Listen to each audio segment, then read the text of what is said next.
আজকে না আমি উঠেই না ঘর উঠান ঝাড় দিয়ে নিয়েছি। আর জানো তো যা গরম পড়েছে, মানে কাজ করে উঠতে পারছি না। সারাদিন বাগানে থাকি আর রাস্তার পাশে বাড়ি, তোমরা তো জানোই, থাকাই যায় না। তো শুভ সকাল আমার প্রিয় বন্ধুরা, রিমি রূপা ব্লগ চ্যানেলে তোমাদের সকলকে জানাই স্বাগত। আমার অনেক অনেক ভালোবাসা। তোমরা যে যেখানে আছো আশা করি সুস্থ আছো এবং ভালো আছো।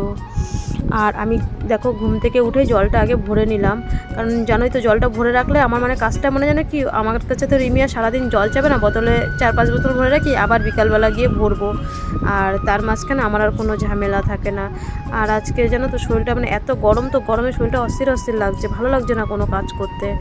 আর এইদিকে কালকের হচ্ছে জামা কাপড়গুলো আমার ভিজা ছিল, শাড়িগুলো একটু লেট হয়ে গেছিলো মানে মেলতে, তাই একটু হালকা হালকা করে ভিজা ছিল। তাই ভিজা জামা কাপড় তো গন্ধ হয়ে যায়, আমি যদিও ফ্যানের তলায় রাখি তবুও ভিজা ছিল। আমি বের করে জামা কাপড়গুলো মেলে ভাবলাম তারপরে এবার স্নানটা করে নেব। আর স্নান করে আসি, একটুখানি তারা ওয়েট করো, আমি এক্ষুনি স্নান করে চলে আসছি। আর দেখো আমি স্নান করে চলে এসেছি, এসে আগে চাটা বসিয়ে দিয়েছি। আর বেলাও হয়ে গেছে, 6:30-7টা বেজে গেছে। রিমিকে ওষুধটাও দেওয়া হয়ে গেছে, তোমাদের সাথে শেয়ার করিনি, এত গরম তো কীভাবে ভিডিও করব, কীভাবে শেয়ার করব বলো। আর বাবাকে চাটা দিয়ে আসলাম, দিয়ে এসে ভাবছি কী রান্না করব। ঘরে চাল কুমড়ো ছিল, বাবার বাড়ি থেকে নিয়ে এসেছিলাম, এই যে চাল কুমড়ো, চিচিঙ্গা, পটল নিয়ে এসেছিলাম বাবার বাড়ি থেকে। আর চাল কুমড়ো পুর ভাজা করবো। কে কে তোমরা এরকম পুর ভাজা খেয়েছো? আমি শ্বশুরবাড়ি এসে অনেক খাবার খাওয়া শিখেছি আর রান্না করাও শিখেছি।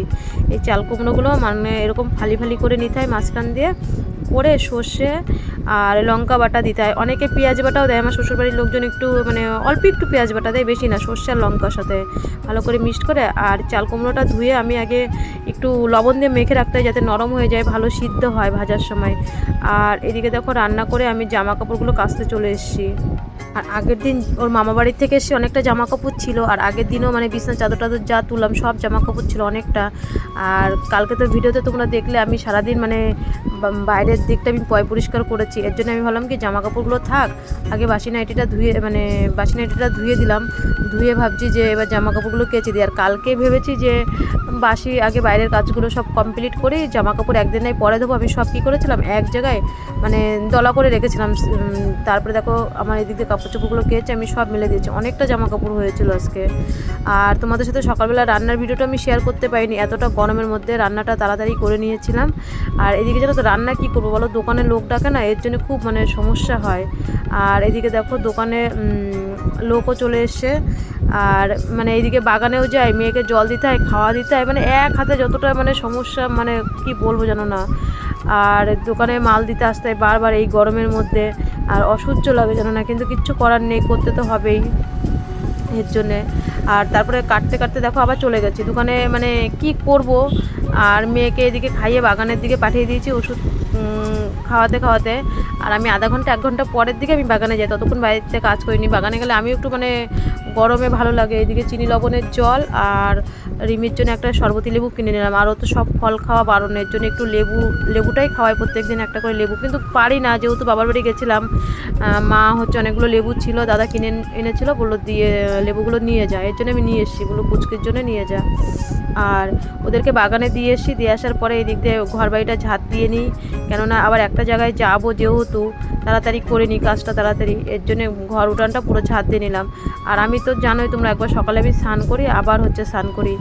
আর কটা জামা কাপড় যে মানে ভিজানো ছিল সকালবেলা, সেগুলো না কাচা হয়নি, এর জন্য ভাবলাম সেই জামা কাপড় সকালে কতগুলো কেচেছি, আবার হচ্ছে এখন মানে রোদ্রে না এত গরম, তো আমি হচ্ছে পুরো মুখে কাপড় দিয়ে নিয়েছিলাম, কেননা দাঁড়ানোই যাচ্ছে না, এত হচ্ছে রোদের তাপ। আর আজকে মানে সারা দিন ধরে জামা কাপড় কাচাকুচি করেছি।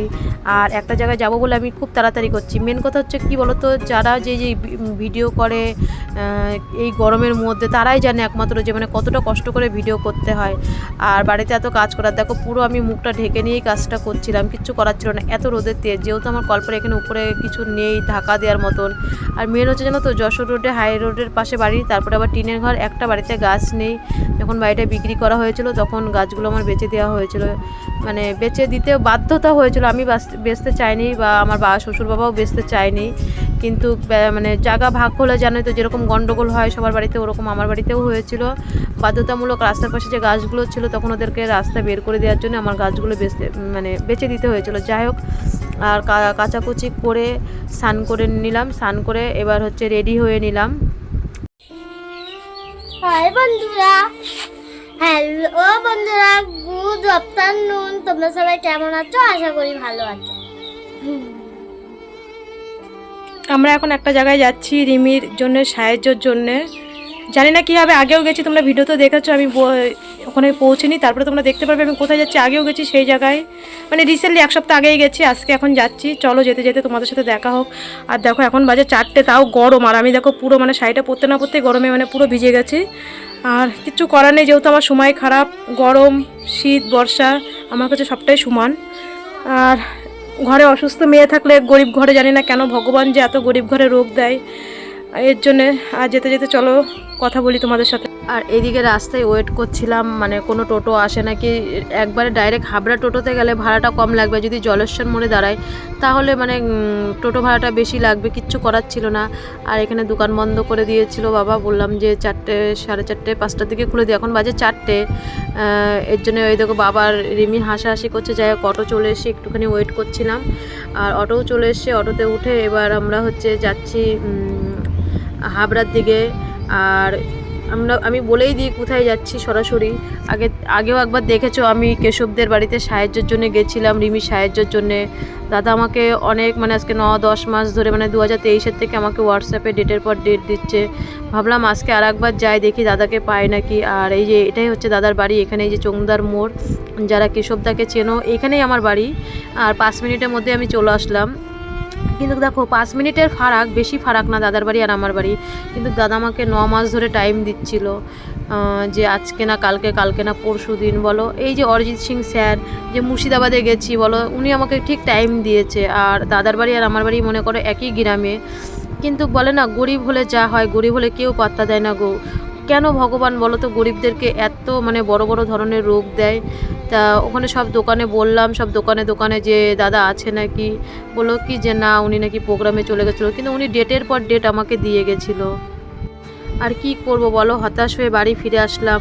তোমরা যে কালকে লাইভে কিংবা আমার ভিডিওতে কমেন্ট করেছিলে যে দিদিভাই নামগুলো বলো, জানো আজকে তো মনটা খারাপ, ভিডিওটা করতেও ভালো লাগেনি। আর এর জন্য নামগুলো কালকে অবশ্যই নেব। আর এই যে বাড়ি চলে এসেছি, সন্ধে লেগে গেছে, সন্ধে দিতে হবে।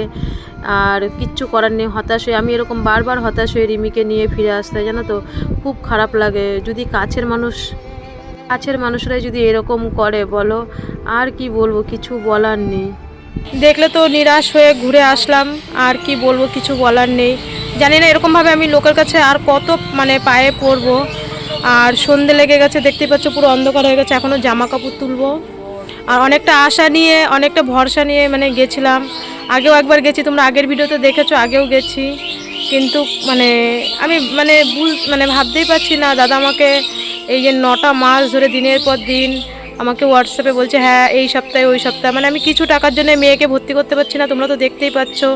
দাদা মানে নিজের, তোমরা তো অনেক নাম শুনেছো, কেশবদার নাম, গান শুনেছো। দাদা আমার নিজের পাড়ার ছেলে, মানে পাড়াই বলতে পারো। 10 টাকা ভাড়া মানে পাড়াই, এক অটো বা টোটোতে যাওয়া যায়, পাড়াই বাড়ি।